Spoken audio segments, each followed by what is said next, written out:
Ladies and gentlemen, please welcome the president of the Wilson Center, Congresswoman Jane Harman.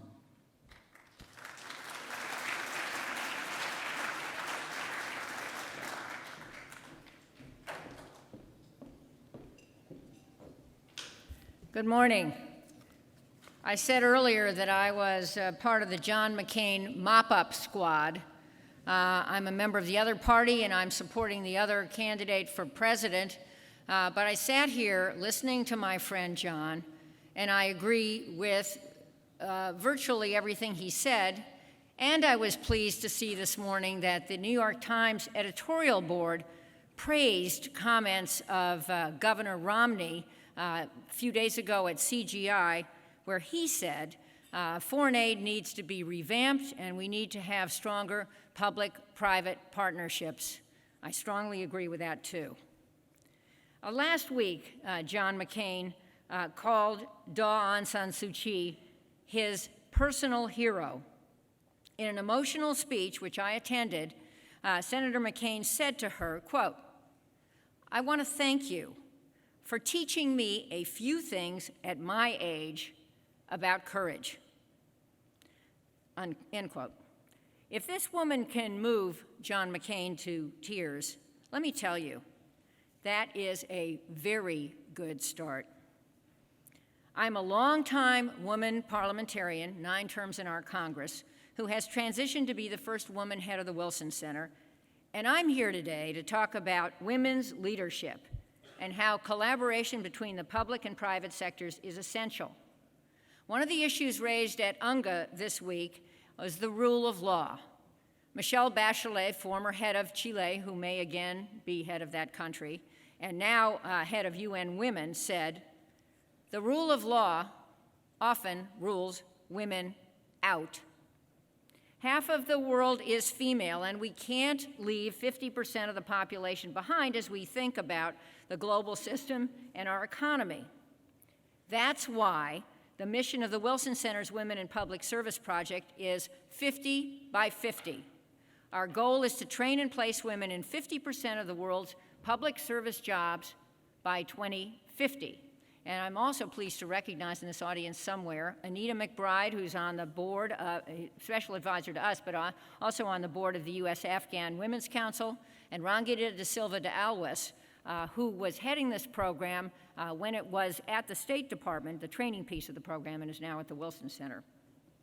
So why are women in government good for women in boardrooms and vice versa? Increases in women's representation in parliaments worldwide have been followed by legal reforms to expand child care policies, equal pay for equal work, maternal and family leave policies, sexual harassment policies, and more, all of which impact in both the public and private sectors. Women serving in public office leads to greater economic empowerment for women, and the benefits don't apply only to women. When women are denied equal access to public service, families and whole economies suffer. Let me give you just a few examples. Ensuring equal treatment for women farmers increased maize yields by 11 to 16% in Malawi and 17% in Ghana.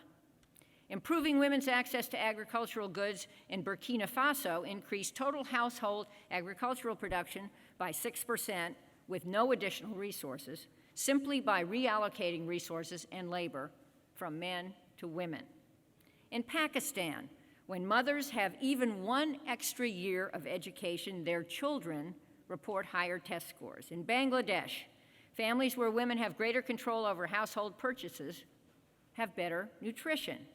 In India and Nepal, giving women a bigger say in managing forests significantly improves conservation outcomes. You see, the private sector is a vital partner in creating opportunities for women. When women are involved in business, they impact their country's economic growth and development. I probably, not certain, but probably won't be here in 2050, but my greatest hope is that my granddaughter, 6-year-old granddaughter, who will be in her 40s by then, will be one of the 50% of women in either a public or private sector leadership job. I was among, and some of the rest of you were too, a minority of women in my generation to hold a leadership position in government. As I mentioned, I represented California's Aerospace Center in Congress for 9 terms, last year succeeding Lee Hamilton at the Wilson Center. Wilson's living monument in Washington celebrates his interests in aligning scholarship and policy and offers a safe political space to research, debate, and develop actionable ideas for the policy community. But 100 years ago, in Wilson's day, the issue of women's leadership was not on the world's agenda. In fact, Wilson initially opposed suffrage for women.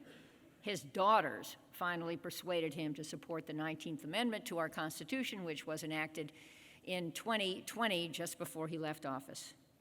75 years later, I was part of a small congressional delegation at the World Conference on Women in Beijing and heard then First Lady Hillary Clinton say those iconic words, "Human rights are women's rights, and women's rights are human rights." Governments at the Beijing conference committed to the goal of raising women's representation to a critical mass of 30%. And yet today, only 37 countries have reached that mark. 9 still have no women members at all. But we have made progress. In 1995, women represented just 11.3% of legislators in national parliaments. Today, the number is 20%, higher than the 17% in the US. And 49 present and former heads of countries belong to the Wilson Center's Council of Women World Leaders. 277 women have served in the United States Congress over the last 200 years, compared with 12,000 men, a ratio of about 1 woman to every 50 men. After the 2010 midterms, the number of women in the U.S. House dropped for the first time in 30 years.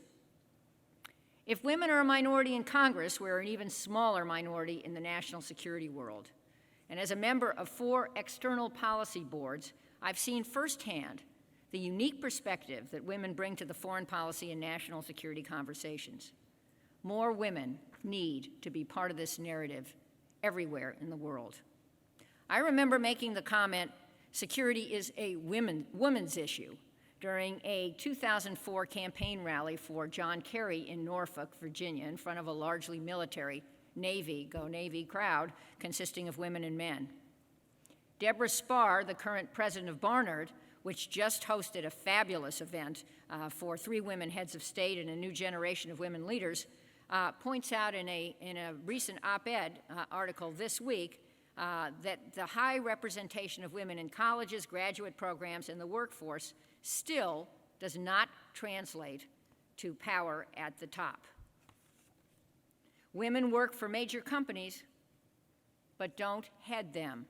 Practice medicine, but rarely lead departments or hospitals. Run for political office, but still win a fraction of the seats. In fact, women this year accounted only for 16% of the partners at the country's largest law firms. I used to be one of that percentage. And 15% of the senior executives at Fortune 100 firms.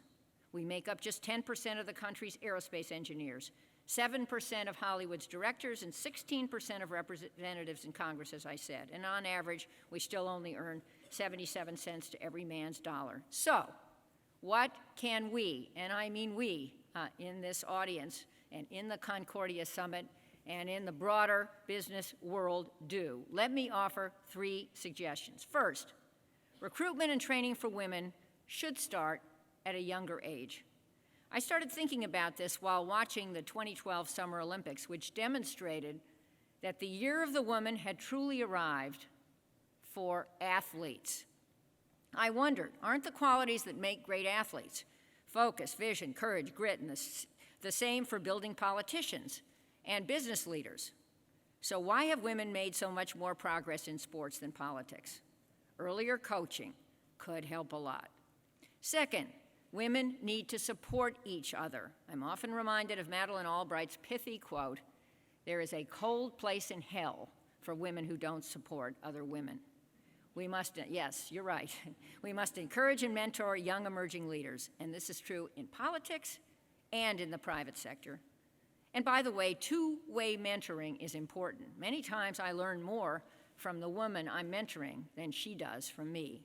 Third and finally, some may not believe this, though I think John McCain might.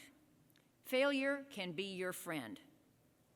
It makes you stronger, more resilient. Overcoming failure gracefully opens new and unexpected doors. So, in conclusion, if Daw Sue, a tiny, graceful woman, can make John McCain cry and transform a nation, the prospects for women are limitless. Thank you very much. Very much.